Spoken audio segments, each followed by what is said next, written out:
Horas 6 minutos, inicia pidiendo perdón, incluso en este mensaje al Congreso de la República, habla de firmar un pacto, habla de reconciliación, habla de que ella es una mujer de paz. Vamos a ver cómo esto es recibido, porque en medio justamente de este discurso se suscitaban protestas, se suscitaban manifestaciones en el centro de Lima, pero estamos ya en los estudios centrales para el análisis respectivo del mensaje de la Presidenta de la República, con una mesa de lujo, te cuento, querida Joana. Estamos con Diego Pajares, editor de RPP Data, y también con Mónica Muñoz Nájar, economista de la Red de Estudios para el Desarrollo, y con el exministro de Salud, Óscar Ugarte, para hablar justamente de puntos centrales que tienen que ver con la salud, que tienen que ver con lo económico, que tienen que ver con el análisis político también del mensaje de más de 3 horas y 6 minutos. Me parece, y se lo pregunto directamente a Diego, si es el más largo en la historia republicana del país. ¿Cómo estás, Diego? A ver, ¿cómo estás, Omar? ¿Qué tal? Muy buenas tardes. Mónica, qué gusto. Doctor Óscar Ugarte, encantado de compartir mesa con ustedes. Un saludo a todos nuestros oyentes y televidentes. Vamos con la data, y qué bien que estemos juntos, porque Omar, Mónica, desde el punto de vista económico, el doctor Ugarte desde el punto de vista de salud, gestión pública, vamos a hablar de cuáles fueron las palabras que más se repitieron en el mensaje, ¿no?, que ha dado la presidenta Dina Boluarte. La primera, con 63 menciones, inversión, y de hecho el contexto en el que se menciona la palabra inversión es en el siguiente. La presidenta dice: en el terreno económico hemos heredado un país cuasi paralizado por la actuación de un régimen contrario a la inversión privada, ¿no? Así comienza diciendo esto, y en total se contabilizan 63 menciones a la palabra inversión, que incluyen tanto la promoción de la inversión privada como los proyectos de inversión pública que está ejecutando actualmente el gobierno, ¿no? La salud. La salud es, en segundo lugar, la palabra más mencionada en el discurso, 46 veces, ¿no? El tema en este capítulo, la presidenta resaltó el avance de la vacunación, el tema de la COVID-19, se comprometió a hacer frente al cáncer a través de la dotación de insumos de establecimientos de salud. Recordemos que hubo denuncias acá en RPP que hemos recibido por falta de medicamentos contra el cáncer. En tercer lugar tenemos mi gobierno. Esta frase, estas dos palabras, mi gobierno, ha sido mencionado 42 veces. Y hablando de su gobierno, Diego, un dato interesante cuando inicia justamente el discurso de la presidenta es la proyección que ella tiene a llegar al 2026, porque anuncia justamente criticando al gobierno del expresidente Pedro Castillo, que no le dio la relevancia al aniversario del bicentenario en nuestro país. Ella dice que el próximo año, por la batalla de Ayacucho, se celebrará, celebraremos en diciembre del 2024, lo que más o menos deja claro, y a ver qué opina el doctor Ugarte o Mónica. Queda claro que no hay adelanto de elecciones. Se obvió en todo sentido la palabra adelanto de elecciones, doctor. No, claramente, y muchas gracias por la invitación, un honor, Mónica, y el panel. El discurso está planteado para el 2026. No hay ninguna propuesta que implique un adelanto de elecciones. Yo creo que las alianzas que se han establecido en el Congreso orientan en ese sentido. La declaración de los principales dirigentes de APP, por ejemplo, también mencionan, estamos para el 2026, ¿no? Entonces, es un discurso de ese tipo, y eso plantea este problema de la estabilidad política, ¿no? Cómo se transcurre 3 años con las debilidades que conocemos. Ahora, sobre los temas específicos planteados, me parece interesante, digamos, algunas de las propuestas para decir en el campo de salud, porque la presidenta ha dicho una afirmación que es muy importante si es que se quiere llevar en serio a la práctica. ¿Cuál es? Garantizar acceso y atención integral, gratuita y universal para todos. Esa es una apuesta muy grande. Que si es así, sería un paso adelante, pero es parte de un proceso de reforma que incluye el aseguramiento universal como forma de financiamiento de esta alternativa, pero sobre lo cual lamentablemente no ha mencionado nada, porque ¿cuáles son los mecanismos de aseguramiento que podrían garantizar eso? El SIS, por lo tanto mejorar el financiamiento del SIS, y la seguridad social. Y de la seguridad social no se ha mencionado nada. A ver, doctor, sí, Diego, a ver, algún dato adicional para seguir con el análisis económico y de salud, algún dato de balance. Estas más de 3 horas, datos deben haber. No, a ver, hay algo muy importante que menciona el doctor Óscar Ugarte, porque con RPP Data hemos estado y estamos trabajando en un informe acerca del acceso a medicamentos. Y hay un dato que nos preocupa, que no ha sido mencionado en el discurso, que es el de ejecución de presupuesto para la compra de medicamentos básicos, paracetamol, acitromicina, en fin, los básicos. Estamos hablando de que se ha ejecutado a julio de este año 17% en todo el Perú. Y hay un dato oficial del Ministerio de Salud que dice que el 49%, y esto no lo estamos inventando, es público, está en el MINSA, el 49% de establecimientos de salud en todo el Perú tiene menos del 80% de medicamentos básicos. Entonces, esto no ha sido mencionado. Contrasta con que salud sea la palabra, la segunda palabra más mencionada en el discurso, ¿no? Bueno, ahí está, inversiones y salud. Exacto. Y por debajo, muy por debajo, porque estamos hablando de que por encima de las 40 veces ha sido mencionada estas palabras. Más abajo, educación, obras y agua, 22 veces cada una, agua 21.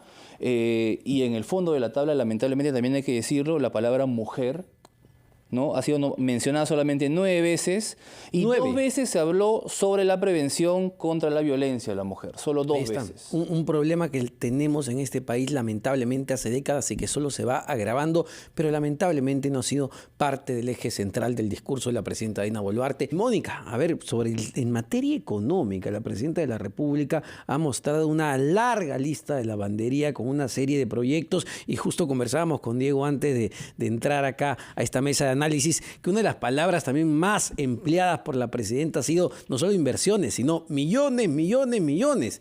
¿Está aterrizado este discurso? Creo que una de las falencias más grandes del discurso ha sido justamente que no está estructurado de una forma en la cual uno puede entender esta es la estrategia por la cual vamos a reactivar la economía. Se presentaron distintas medidas en distintas secciones del discurso en general. Yo creo que algo muy positivo que sí se tiene que rescatar del mensaje es que ha hecho una división respecto a las posiciones del gobierno anterior, en todo caso, respecto a algo que va en contra de la inversión privada. Ella más bien ha dado el mensaje opuesto. La inversión privada es muy importante, tenemos que reactivarla, pero ya al momento de anunciar medidas específicas, aparte de que podrían estas estar dispersas en el mensaje, no ha dado muchas muy efectivas, ¿no? Por ejemplo, mencionó acerca de la simplificación administrativa en proyectos mineros, pero no en otro tipo de proyectos, ¿no? La inversión nosotros sabemos que tiene todo es inversión, al final es la inversión de las empresas pequeñas, las empresas medianas, las empresas grandes, y más allá del impulso que se está dando a las MIPES con el programa de garantías financieras por 3.000 millones, el programa Impulso Mi Perú, no se ve mucho más que esté aportando el gobierno realmente en medidas administrativas más concretas para impulsar la inversión. Creo que es un mensaje importante de confianza, eso creo que no hay que dejar de rescatar, pero no concreto, ¿no? Televidentes, hay datos muy importantes y súper interesantes que hemos sacado. Quiero cerrar con estos 3, que bueno, es un mensaje, ya sabemos todo, de 72 páginas, 20.493 palabras, poco más de 3 horas, y esto nos ha hecho pensar en la extensión de los discursos de los anteriores presidentes, ¿no? Y cruzando data, hemos llegado a esta conclusión. El discurso brindado este 28 de julio por Dina Boluarte es el más extenso de un mandatario, una mandataria en este caso, en su primer año de gobierno. O sea, en su primer año de gobierno, básicamente. Es el más largo, ¿ya? Y para ponerlo en perspectiva, solamente voy a mencionar rapidísimo. En sus primeros años de gobierno, en 28 de julio ante el Congreso de la República, Pedro Castillo tuvo un mensaje de 33 páginas. Martín Vizcarra, 27 páginas. Pedro Pablo Kuczynski, 13 páginas. Ollanta Humala, 10 páginas. Alan García, 19. Alejandro Toledo, 11. Alberto Fujimori, 11 páginas, el primer en 1990. Dina Boluarte, 72 páginas, ¿no? Y ahí el tiempo varía de acuerdo a cómo uno va leyendo, hace las inflexiones y todo. Y solamente es superada en extensión, digamos, de este de este discurso en cantidad de páginas, digamos, por Pedro Castillo, pero Pedro Castillo hizo un discurso de más de 80 páginas, 86 páginas, pero en su segundo año, el año pasado, en el 2022, el 28 de julio. Solamente ella es superada a Dina Boluarte. Esos son los datos que hemos encontrado desde RPP Data, Omar, estimados oyentes y televidentes. Claro que sí, vamos justamente al análisis ya de la calidad del mensaje y de los anuncios de la Presidenta de la República, porque claro, la mayor extensión no necesariamente significa bueno. Y ahí quería preguntar y poner un tema de debate sobre la mesa, que es importante, que me parece, quizá me perdí, Mónica, doctor Ugarte, no he escuchado mucho hablar a la Presidenta de la República sobre un tema central para el país que nos afecta como sociedad en los últimos meses: el hambre, la pobreza, la miseria. La pobreza en el país subió. Este tema ha sido abordado y lo ponemos sobre la mesa porque es un tema que es transversal tanto al sector económico como al sector salud. Doctor. Bueno, efectivamente no ha sido planteado así el tema de la inseguridad alimentaria, el hambre en general.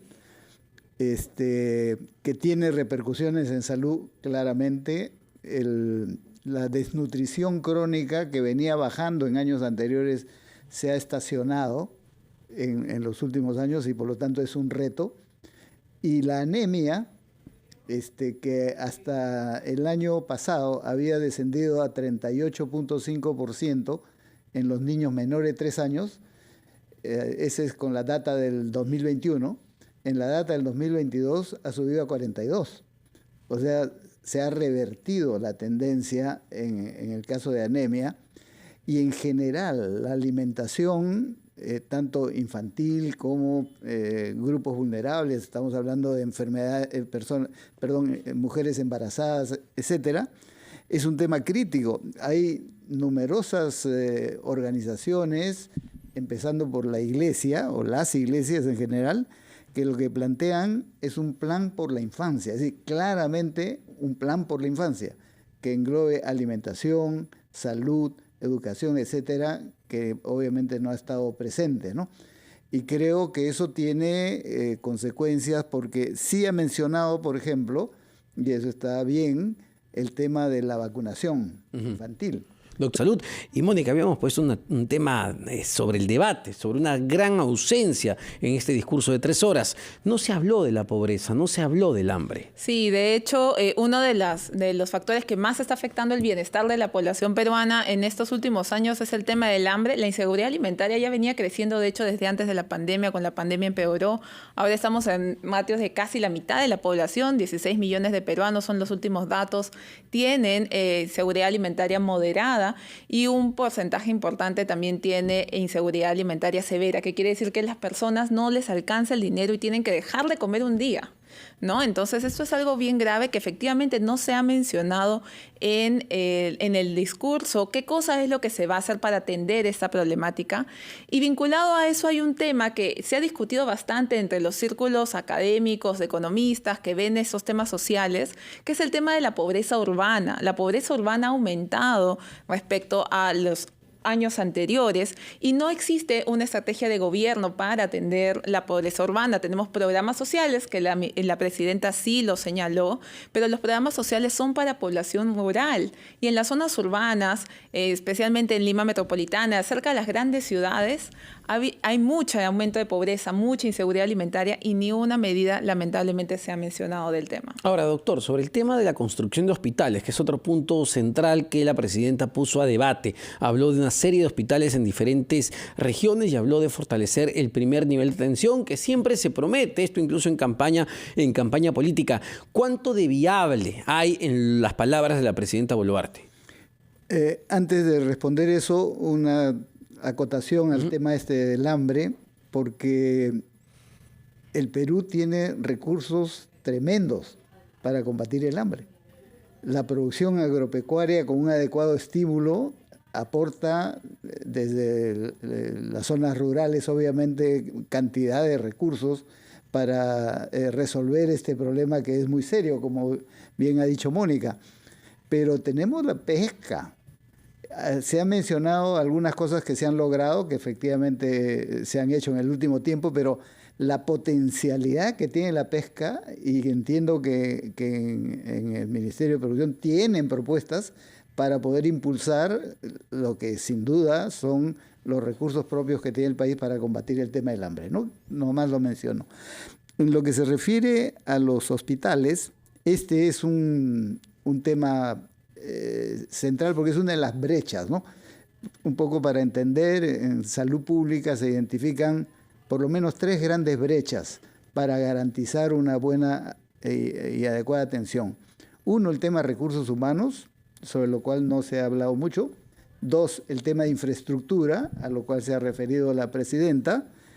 Y el tema insumos, o sea, el tema de medicamentos, que es otro tema que valdría la pena también revisar.